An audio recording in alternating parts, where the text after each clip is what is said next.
guys, welcome back to my Nico 151 through on LeetCode.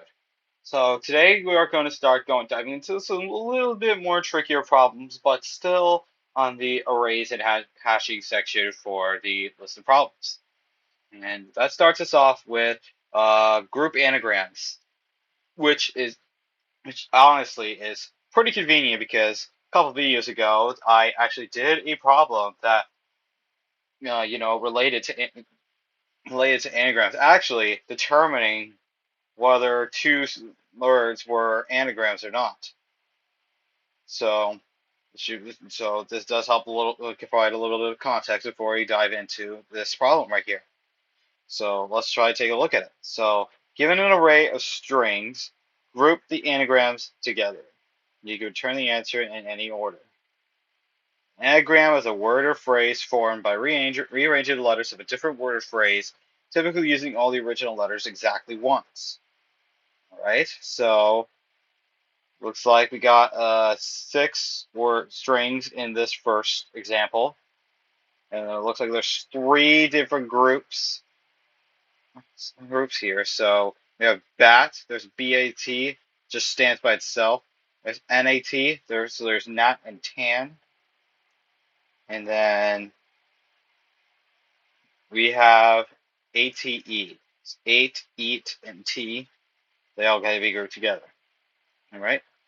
So it looks like all the words got to be grouped into one array, and then there's a group of groups here. So looks like we will be returning a 2D array in this function that we got to write today. Then second example. Okay, so we have an empty string here. So we just gotta return this, I guess. Just gotta return array with an empty string. Okay, that's pretty simple. And then input strings. So there's just one character there, and then we just gotta return this, I guess. We just got a list with a list listing just the A character. All right. And then constraints. We got 1 is less than or equal to string.length is less than or equal to 10 to the 4th. 0 is less than. All right. So the string length can be between 0 and 100. So we might have an empty string here. That's excluding example 2. As there are letters in the string, there are only lowercase English letters. All right. So now I'm just going to write out our little plan section here.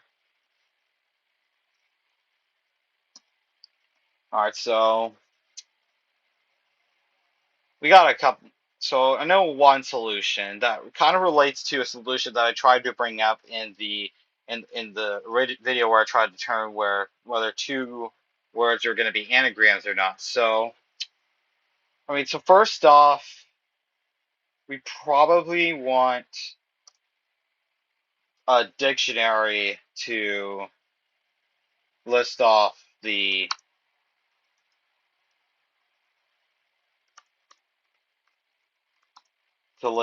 groupings. Okay. Obviously, we're not going to find out what words are anagrams to each other or not without going through every single word. So we'll want to look through the entire strings.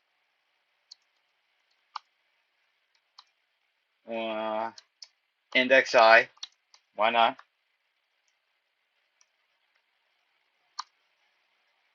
And then,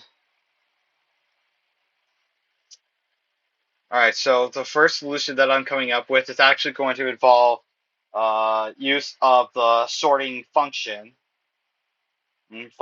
So I tried bringing up the sorting function in the function where I use to determine whether 2 words are anagrams to each other or not, because it turns out that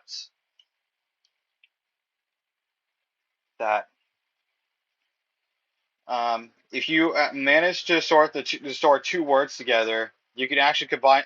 You can actually check to make sure that they actually match to the right word, because if you sort both strings, they will end up being the exact same thing.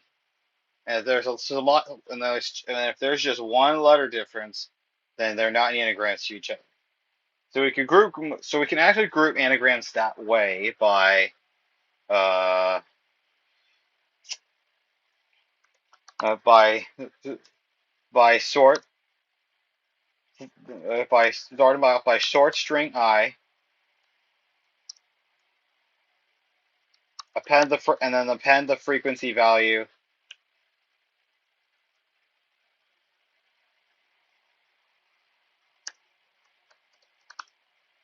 and then append string I to the mount or dictionary, whatever you want to call it.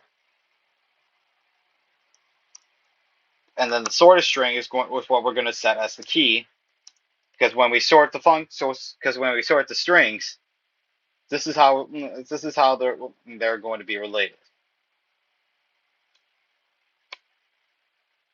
right? And then lastly, we want to return dictionary values.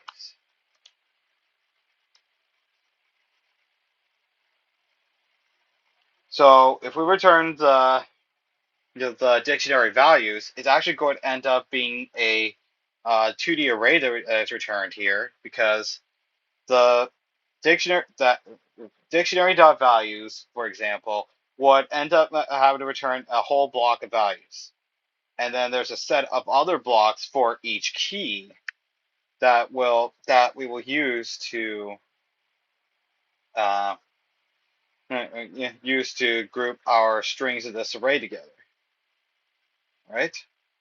Now, there is a little bit of a problem with this solution here, and it's just because we are in fact using the short function here.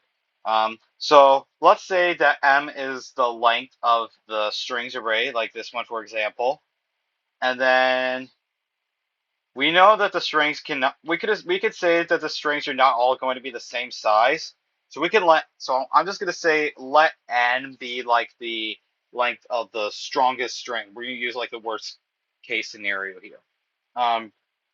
So because we are using we would have to use like the built-in sort function in Python. There would have to be an n log n time complexity here.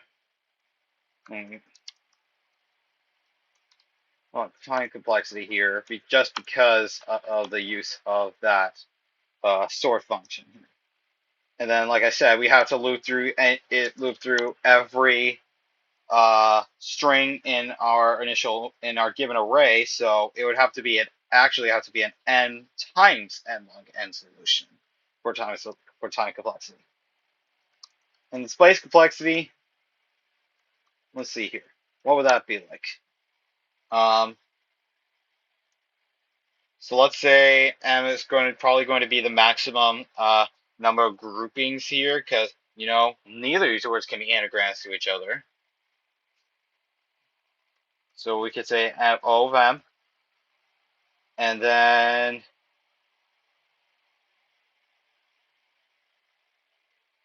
we would actually have to like assign this to like a keyed string every time. So we're gonna have to say n,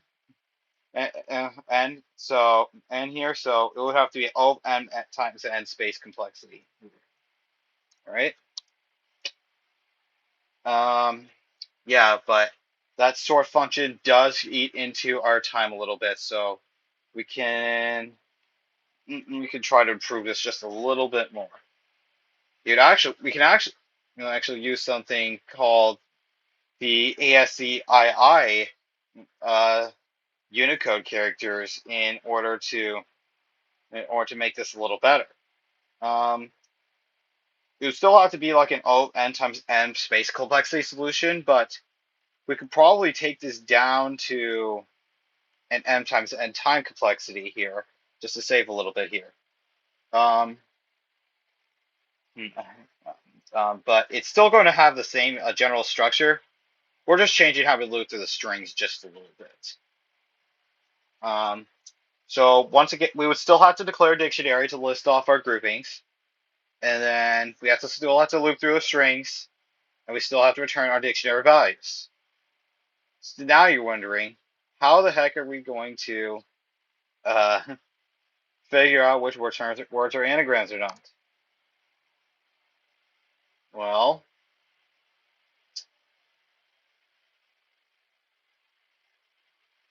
we could start by declaring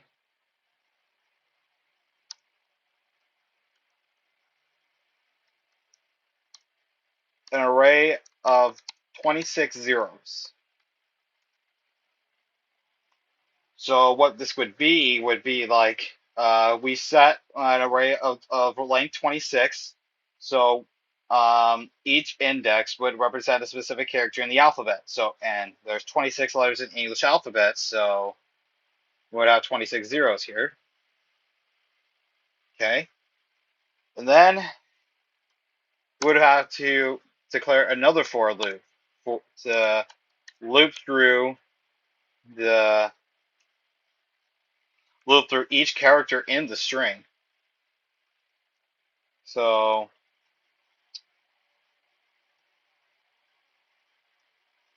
let's say loop through character in strings at index I. Right? And now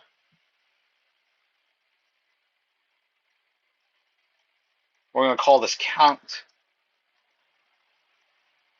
And then, so this is going to be another map that, all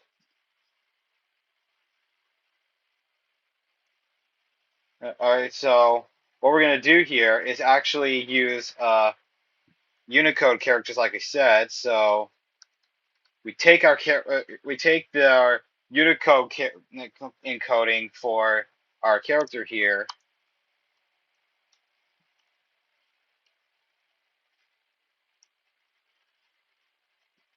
Then, so if we were to, so here's what this does actually. So order character simply returns Unicode encoding for a specific character.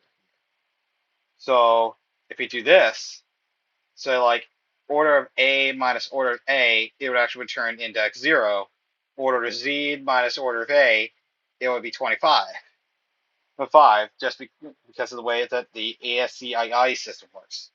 I would strongly suggest checking out how the ASCII encoding works just to gain a better understanding of this. I'll post a link in the description. But we're going to set the count of this by adding 1 to it to represent that we are adding the character into our count array.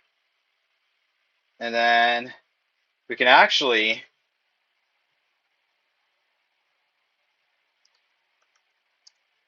we're going to label this like answer here.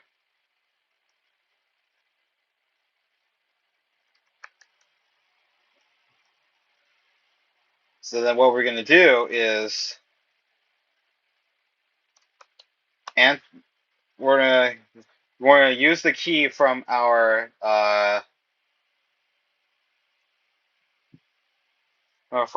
count variable here, and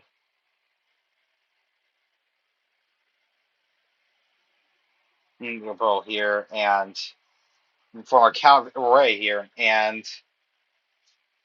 we can actually make this into a tuple, as we can hash this quite easily actually, and then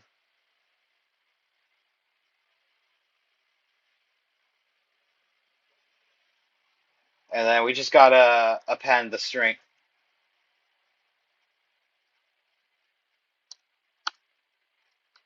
And then we just got to append the string that we were trying to work with here. All right. And then I'm going to have to rename this step 7, obviously. Yeah, so so a little bit more complicated to write just because of the ASCII encoding that we are using here, but it does help with our time complexity a little bit, as we are no longer having to use the sort function every time we arrive at a string. We just need to go through every character in the string, So that reduces our time complexity in each string from n log n all the way down to n. So this actually helps helps a lot. We are still using an O of n times m times n space complexity here because we still have that initial dictionary as our answer, and then every time we are actually using declaring a new array every time we go through each iteration of our first for loop. But a little bit better than our first solution here. So we could go ahead and try to write this out here. So again, I'd like to use the default dict here. Sorry, my language is kind of bad right now. I didn't mean to. It's import default dict.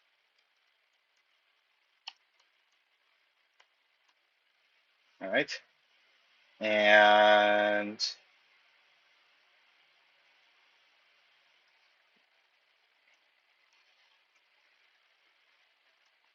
so answer is default dict of list. So what this means is that our values are actually going to be lists here that represent the groupings for each array here. Right here for each group of anagrams. Right? So now we gotta loop through every string and the strings list, and then we're gonna set our array of 26 zeros. So it looks something like this. We declare a one index array that has 0 in it. Set our length to 26, just like this.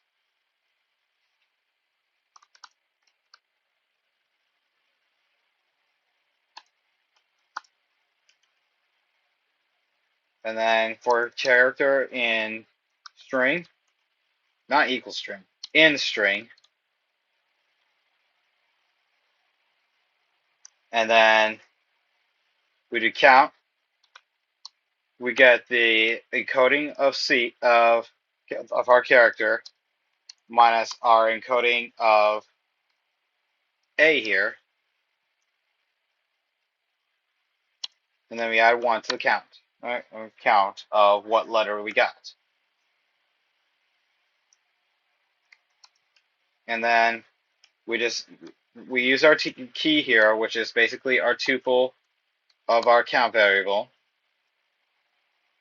and then we append the string to the map at the specified key. All right? We keep looping through every string in the list before we return our answer with values. All right? So let's run this. See if we made any errors. All right, looks good. Let's see if we submit this. See if this isn't actually really any good. All right, so yeah, that's our solution right here. So again, anagrams can be sorted, but if you know about it's probably the easiest way to go about this. But if you know the ASCII system a little bit, it will definitely help you a lot with trying to figure out the characters and strings here. All right. Again, I will post a couple of I'll find to post a resource or two in the description for the ASCII encoding stuff and the order functions that are used in Python here. All right. And then again, as always, I will post my solutions in C++ and Java as well. I will try to find resources on how to implement the ASCII stuff for those two languages as well. So uh, again, so make sure to keep an eye out for those. And thanks so much for watching, guys. Be sure to leave us. Be sure to subscribe to my channel for updates on more videos that I will post. I will get right back to work in the next problem in just a little bit, actually. All right. So again, thanks so much for watching, guys. So long.